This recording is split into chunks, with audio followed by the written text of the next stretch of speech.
Okay, I think we'll get started now. Hi everyone. Thank you so much for joining our webinar today, which is all about understanding the general product safety regulation and what it means for your online store. This is the first of three webinars in our GPSR compliance series, where we'll be breaking down this new regulation and providing real solutions to make compliance easier and more accessible for online sellers. My name is Bronwyn. I work in product marketing here at Webinterpret. And just in case this is your first time interacting with us or you're new to using our services, our goal is to accelerate international sales for online sellers. And in light of the GPSR, we've launched an automated GPSR compliance solution to make sure you can sell to the EU with no disruptions. So we're so excited to be joined by Cyril Bray today, who is a tax, customs, and legal expert with over 20 years of experience in a number of industries, including e-commerce. Welcome, Cyril, and thanks so much for sharing your expertise with us today. Yeah, thank you, Bron. Hi, everybody. Welcome to this webinar. I will be your host today to try to give you some overview about the general product and safety regulations. And yeah, thank you. Speak to you soon in a few minutes. Yeah, so our main focus is to walk you through what the GPSR is and the requirements in 15 minutes with 5 minutes for questions at the end. So you can use the Q&A feature in Zoom down below to send us your questions, and anything that we don't have time to answer live, we'll collect and answer in an email that we'll be sending after the webinar. So definitely ask your questions. Yeah, Cyril, take it away. Yeah, let's go. So let's start maybe with what GDPR means. In fact, it's not only 4 letters, it's also more an acronym which clearly links to the General Product Safety Regulation, what we already explained. So this legislation, it's in force within the European Union since December 13, 2024. So we can say that it's a very recent regulation in force. Regulation, it's a brand new one, but it's in fact replacing 2 oldest regulations. So first one, the General Product Safety Directives, and also the EU Directive and Dangerous Products. Those 2 directives was quite old. First one was from 1978, if I'm not wrong, and the second one was more at the beginning of the 21st century, sorry. So what is the aim of this new regulation? It's clearly to try to implement some specific safety requirements for most of the non-food products. It's important to know that it's non-food because we will see after that there is a lot of exemptions. What is the scope of the regulations? So Article 2 of the legislations, and no worries, we will provide you at the end of the webinar the link to the legislation. So don't need to take some specific, let's say, print screen or screenshot of this one. So Article 2 defines the scope by specifying that regulation apply only to goods released for consumptions within the European Union, and for which no other specific regulation apply. That's what we call, in fact, a sweeping regulation. Why? Because, in fact, it's just a regulation which apply on top of the other potential applicable regulation, what we call the Union harmonized legislation in the European Union. So, for example, if you have goods which fall under a specific regulation, like toys, for example, or electronics goods, you will continue to follow the legislation applicable to your specific goods, but on top, GPSR will apply for certain other obligations which are not covered by the specific directives. Who must comply? So in fact, the whole supply chain is concerned by GPSR regulations. Manufacturers will for sure comply. You got also what we call the authorized representative, is that, for example, your manufacturer is based in a third-party countries, like in the US, and you are the authorized responsive of within the European Union. So you are the person in charge of representing the manufacturer within the European Union. You also get the importer of the goods if both of the previous persons are based outside the EU, or you may be also the distributor of the product. And not but not least, it's the provider of an online marketplace which have dedicated obligations. We will not yet focus on the provider of an online marketplace because that's not really the topic of the 2-day sessions, but please note that they also have a lot of obligation, and that's why they are asking you as an e-commerce seller to provide a lot of information. In terms of scope, but more geographical one, what is the scope? The scope is clearly limited to the European 27 EU member states. But the scope is very large, as in fact, you will have to apply the GPSR regulation. Nevertheless, you are based within the European Union or outside the European Union. So in fact, it's more the seller you are targeting. If they are based within the European Union, you need to apply GPSR.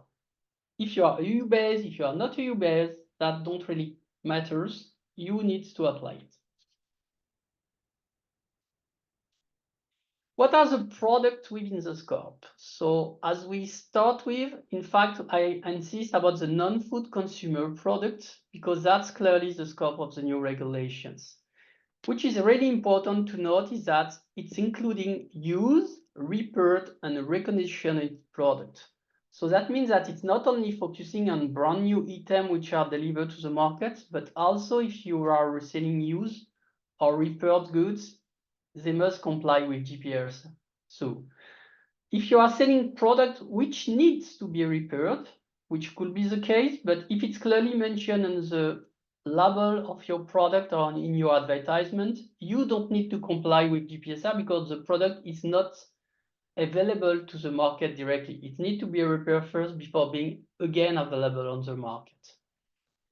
You will also find the exempted product list, which are quite, let's say, a large one, but most of them are listed today, so I will not really read everyone's, but yeah, it's good to know that food and drink for sure, as we said, most non-food are excluded, but all the other one are specific regulation, and that's why they are excluding from GPSR scope. Now, let's go to the, I think, most important part of the webinar, which are focusing about the requirement of the GPSR regulations. There is 3 major groups of requirements. The first one is linked to the information about the manufacturer. So manufacturer is clearly the company or the brand who creates the goods and manufacture it. You need to collect the postal address, the electronic address, and if applicable, the same detail, but for the importer of the goods. We have explained to you before that it could be the manufacturer or the importers, which are the ones who import the goods within the European Union. And you need to collect those informations because they need to be clearly reported in your listing. And they need also to be collected and reported in the label that needs to be attached to your product. So it could be with the packaging of the product, it could be with an additional documents, accompanying documents like a small paper page or something else. And again, please note that it's not sufficient to put a QR code directly. You need clearly to have the name and every information we talk about clearly mentioned in it. QR code should be an asset on top if you want to permit someone to quicker access to the data, but you need to mention them separately. Second group is linked to the labeling and traceability requirements. So clearly the merchant will have to ensure that all the products falling within the scope of GPSR will have a label and a traceability requirement. What does it mean in practice? So physically, labeling a product means that you need to have some identifier and provide a unique numbers of customer users to identify the product. That's what we call mainly the European article number, EAN. And the EAN number is clearly something which needs to be printed or mentioned on your product. That's something you cannot, let's say, or you can't avoid it to have it on your product. How it will be display also the safety information and warnings for all other goods that you are selling. So if the regulation also oblige you, to get some EU requirements, you need to have everything present on your goods and on the label attached to your goods. And the last but not least requirement is also the languages of the country of sales, which is really important. That means that you cannot only have one language for all your goods sold into the European market, but you need to have local languages translation. And that is one of the main blockers we can also see with customer records. The third group of requirement, it's clearly attached where you are based from a seller point of view. So if you are based within the European Union, you could be directly your own EU responsible person, or you can appoint Webinterpret as responsible person. If you are based outside the European Union, you need to appoint someone named the EU responsible persons, which is located within the European Union. What does that mean in practice? That means that you will have to appoint someone who accepts to receive your mandate, but this company must be located within the European Union. That's a service that Webinterpret will deliver to you if needed. How it will work, again, it's also in terms of traceability and information of the customers. The detail of the EU responsible persons must be clearly attached to your product. So that means that they should be including in your product packaging, or they should be also including in your labels. All informations must be clearly described, and you need clearly to have all the contact detail of the European person. Why it's so important is because the European persons, and we'll see within a minute, will have a very important role to play for your company within the European Union. So what are the role of the EU responsible persons? Clearly, there is 4 main obligations attached to this role. The first one, which is, as from my point of view, the most important one, is to ensure that the products you are selling into the European market as e-commerce sellers are compliant with the European regulation. What does it mean in practice is that the EU rep will ask you to provide technical documentation.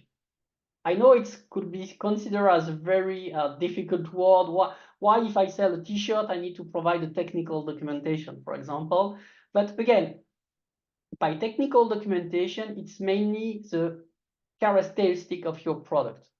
So it starts with the brand name, if there is a brand name. It starts also with the composition of the goods, so if it's a textile, if there is any chemicals, material or not present with your textile. So it's more all obligations that normally, if you are selling within the European Union, you are already, let's say, managed and you are already fulfilled. So there is no real additional information. It's just to ensure that all the information and the reglementation we are talking about are present with your product.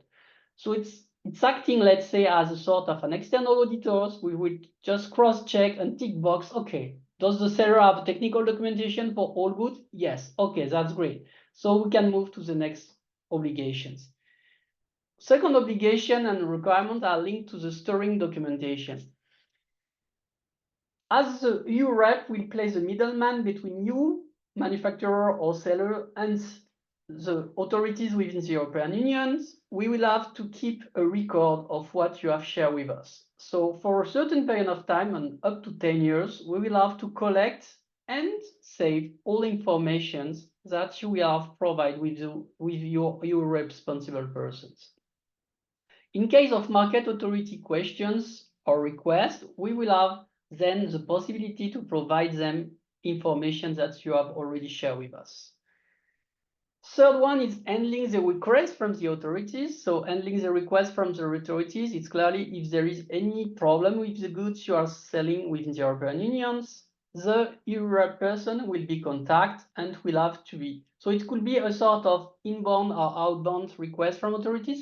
It can be an inbound if they have any question from your product, but it can be also an outbound if, for example, you contact us and say, oh yeah, I got a customer who have a complaint with my product, there is maybe a default or something, I need to recall my product.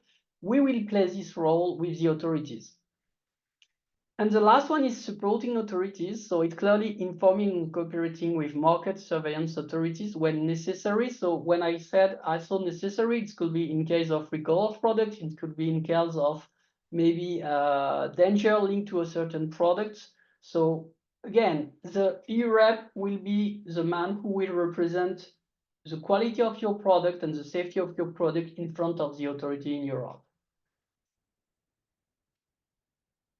And I think latest one is more like some updates to give you, let's say, the latest news and tendencies about GPSR. So maybe few of you have already been informed or have already faced some rejection from marketplaces about their listing because they are not compliant with GPSR regulation. So it could be because you don't have already appointed an EU responsible person because you are not EU-based, or because you don't have all information, as I said, technical documentation, manufacturer information. So again, that's a lot of possibility why your listing can be blocked by the marketplace. As I said at the beginning, the law is in force till December 13 last year. So now in the next couple of weeks, I will expect that most of the major marketplace will continue or start blocking a lot of sellers which are not compliant or which are not compliant. So again, I would recommend you to take care about your legislations, to take care about your obligations, and feel free for sure to contact us to in case of support needed. And latest information, it's merged to enlarge how it should be possible to our neighborhood countries that will apply the same type of regulation. So as you know, United Kingdom is no more within the European Union, but they are quite, let's say, still looking about our regulations. And there is actually some discussion in the UK Parliament thinking about implementation of GPSR regulations, quite similar maybe as the ones that we have in Europe, into the UK.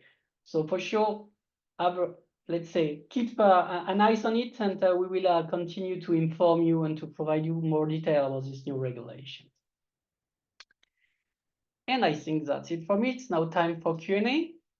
Yeah, thank you so much, Cyril. We do have some questions that have come in at the bottom. So I think we'll have time to take 2 to 3 questions. And then anything else that comes to mind or you're thinking of, we'll have an email at the end that you can still ask us more questions to, and we'll compile what we haven't answered here and get back to you. So for the first one, someone is asking that for QR code label, do we have to attach it on the outside of the package or add it inside the package or not at all? Because eBay says as long as GPSR compliance is met on listings, that's sufficient. So that's a good point. As I explained, in fact, the regulation itself obliges you to get in within the packaging as a separate document or on the packaging or the good itself if possible. Only being compliant with getting the information on the online listing, from my point of view, is not fully aligned with what legislation said. So I will recommend you as seller to clearly have within your packaging, or as I said, or in on a sort of by-side letter or documents, all the information linked to your rep and the manufacturers. I have another question here. Article 51 states the regulation applies only to products placed on the market from the 13th of December, 2024. So does this mean that they can restock these items if they were for sale before the 13th, or does the regulation not apply to them in that case? In fact, this answer could be answered maybe offline. Why? Because in fact, it will depend. It should not be a simple answer. In fact, it will depend about the type of good which has been placed on the market before. But I propose to provide you the full answer detail after the webinar, so the person could find everything. And I think it should be worse than trying to answer the question within less than a minute. Okay. And I think we have time for one more question. Someone is asking, do we need this information if we're only selling in the UK? If you are only selling in the UK and based abroad, or at least maybe in the UK or maybe also in Europe, you don't need to comply yet with GPSR regulations, so there is no real needs. But again, as I said, think about potential extension of the legislation in the UK. So as of today, no obligation from your side. By tomorrow, I will say keep an eye on it. And if you want to extend, at least to Europe, you will have to comply with legislation. So again, yeah, it's for me, it's important to know that those type of legislation may be extended in many other countries also. Sounds good. I can see we have even more questions coming in the chat as well. So we are at time, but don't worry. If you asked a question that wasn't answered in our 20 minutes, we'll definitely answer them in our follow-up email.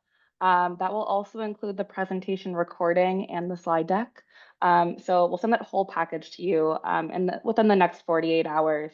Thank you so much for everyone for joining us. And thank you, Cyril, for breaking down the GPSR. Thank you all for attendance. And again, yeah, we try to do our best to answer all your questions. And I will also add you the link to official legislation for clarity. Awesome. And yeah, if we go to the next slide there, if this presentation has sparked your interest in how we Webinterpret can help make compliance easy, you'll want to sign up for the next 2 webinars in March, where we'll be going through our solution in more detail. We've got some great features to show you, from automated GPSR data suggestions to what Cyril mentioned previously, appointing us as your EU responsible person if you don't have one. To even generating translated GPSR compliant labels for your products, which is required. So yeah, stay tuned for more information coming shortly. Lastly, if you didn't ask your question, there's an email right there, hello@webinterpret.com, and it'll come to me directly. So we'll get back to you if you have more questions. Thank you so much, everybody. Thank you.